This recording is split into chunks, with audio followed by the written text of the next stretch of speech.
You know, it's not what matters. What matters is how well we do in trying to make people's lives better.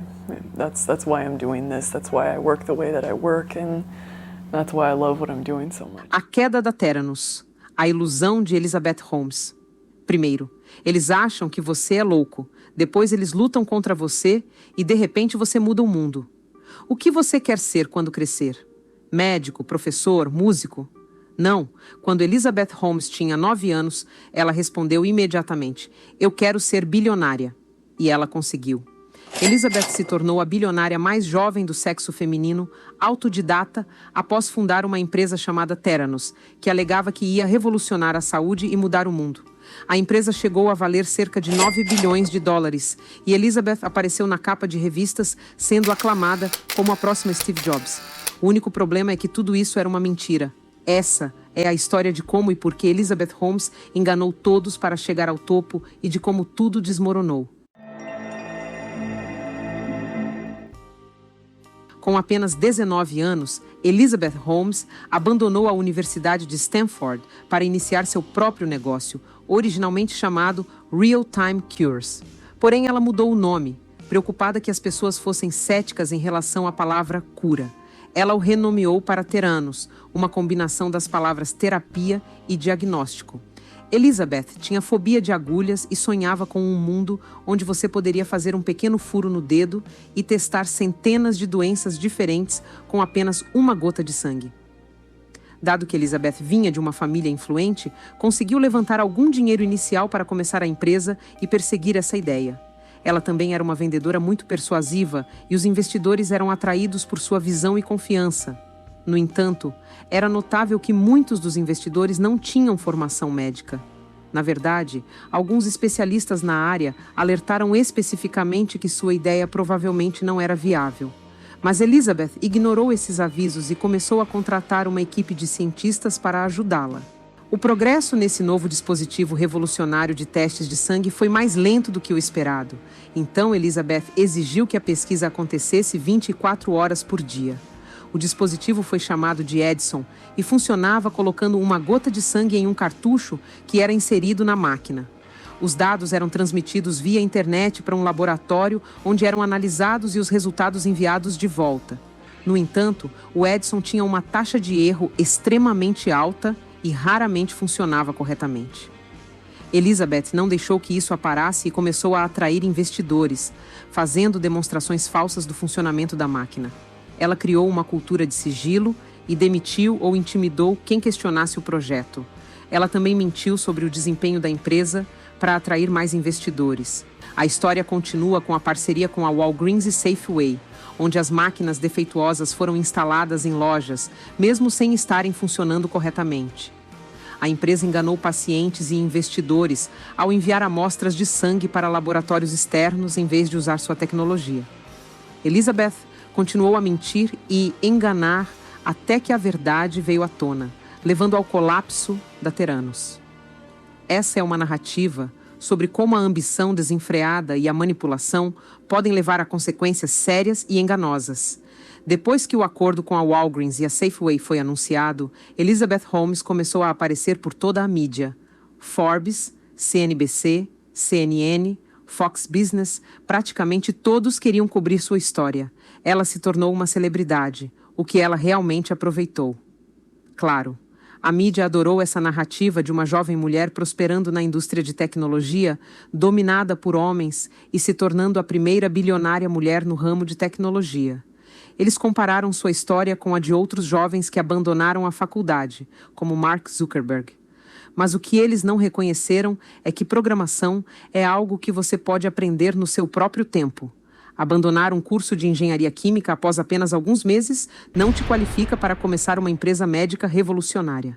No entanto, a mídia e os investidores estavam tão desesperados para acreditar nessa história incrível de uma universitária que abandonou os estudos salvando vidas, que inicialmente não examinaram tão de perto quanto deveriam, porque na realidade, o verdadeiro talento de Elizabeth não estava na medicina ou nos negócios. Seu verdadeiro dom estava em manipular os outros. Por exemplo, ela fez um TED Talk, onde falou apaixonadamente sobre perder seu tio para o câncer e como ficou arrasada, e como ela queria construir sua empresa para que as pessoas não perdessem seus entes queridos tão cedo quanto ela tinha perdido. No entanto, mais tarde, foi descoberto que ela nem sequer era próxima do tio e que ela usou a morte dele como parte de seu ato. Ela repetiu essa história várias vezes, explorando a morte dele para manipular as emoções das pessoas e criar uma narrativa melhor. Além de ser uma ótima contadora de histórias, Elizabeth era uma ótima manipuladora. Ela se cercava de homens mais velhos e poderosos que acreditavam nela, e até conseguiu se envolver em círculos políticos muito influentes, o que aumentou ainda mais sua reputação e lhe deu mais legitimidade. Ela se alinhou com homens mais velhos e poderosos que pareciam sucumbir a um certo charme. Foi assim que ela conseguiu atrair membros tão renomados para seu conselho, incluindo Henry Kissinger, James Mattis, George Shultz, ex-secretário de Estado no governo Reagan, e Larry Ellison, fundador da Oracle. Ter nomes tão proeminentes no conselho significava que ninguém realmente duvidava da empresa. No entanto, o que eles não perceberam é que nenhum dos membros do conselho de Elizabeth tinha sequer um conhecimento básico sobre a ciência do sangue.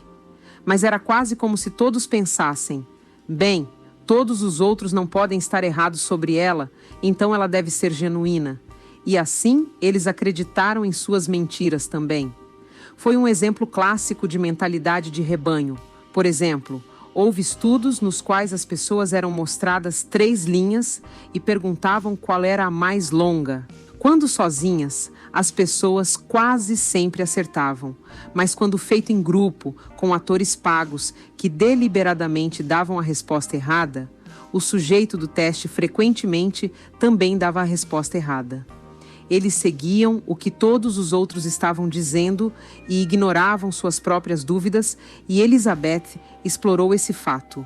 Quanto mais pessoas de alto perfil investiam na Theranos, menos alguém questionava algo, e os investidores futuros faziam menos diligência do que o normal, porque simplesmente confiavam que os investidores anteriores tinham feito a devida diligência. No entanto, na realidade, eles tinham sido cativados por Elizabeth e acreditavam em suas mentiras porque queriam que fosse verdade.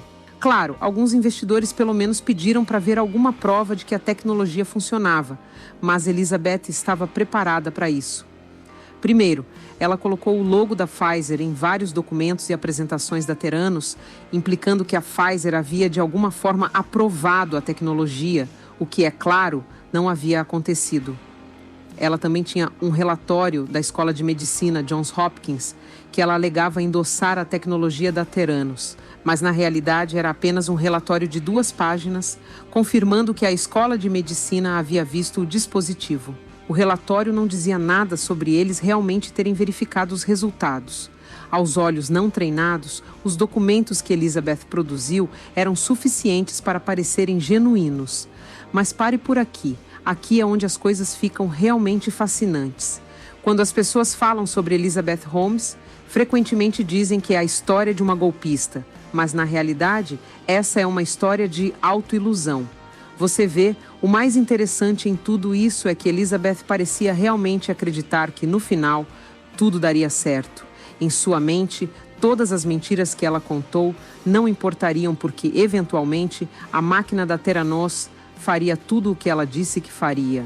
Um exemplo claro disso é que, literalmente, na noite antes do site da Theranos entrar no ar, Elizabeth pediu de repente uma enorme lista de mudanças.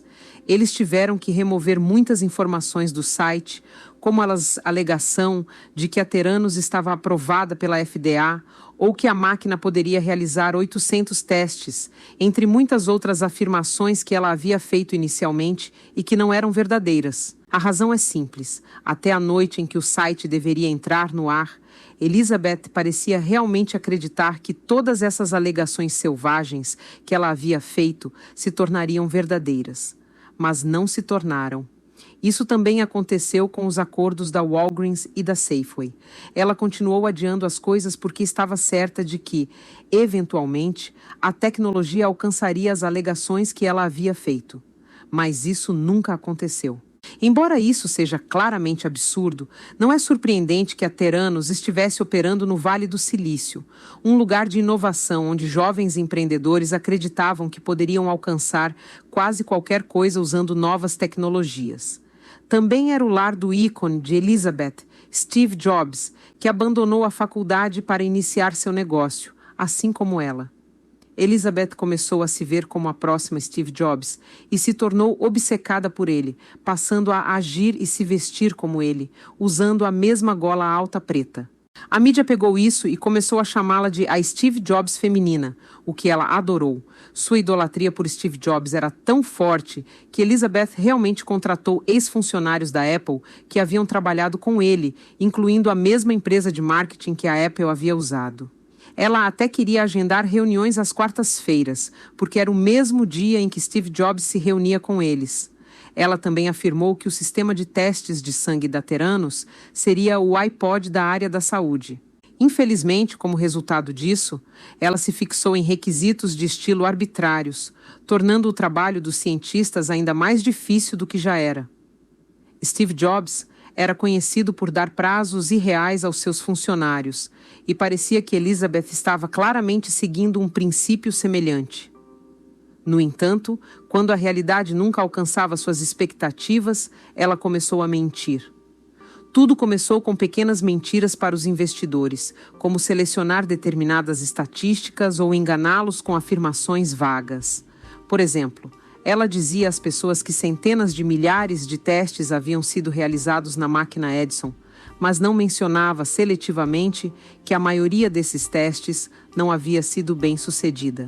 Com o passar dos anos, à medida que a máquina ainda não funcionava como deveria, as mentiras e os segredos se tornaram cada vez maiores, até que ela se viu em uma situação em que realizavam testes de sangue falsos e perigosos no público em geral.